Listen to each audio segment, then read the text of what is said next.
ከ1 ኩንታል በላይ ወርቅና ሐር የሚሰራው ኪስዋህ።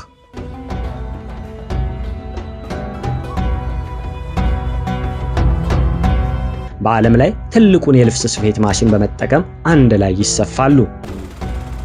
لتتجلى على صفحاتها عبارات التوحيد والتعظيم والإجلال. መካ ውስጥ የሚገኝ አንድ ትልቅ ፋብሪካ አለ።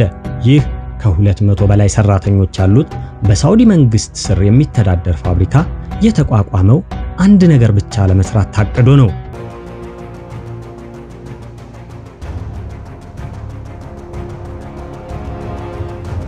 650 ኪሎ ግራም የሚመዝነው የካባ ልብስ ከጣሊያን ሀገር በመጣ ንጹህ የሐር ክር በዚሁ ፋብሪካ ከተሸመነ በኋላ በላዩ ላይ የሚሰፍሩት የቁርአን ጥቅሶች ይታተሙበታል። ወጪ ወደ 22 ሚሊዮን የሳውዲ ሪያል አካባቢ።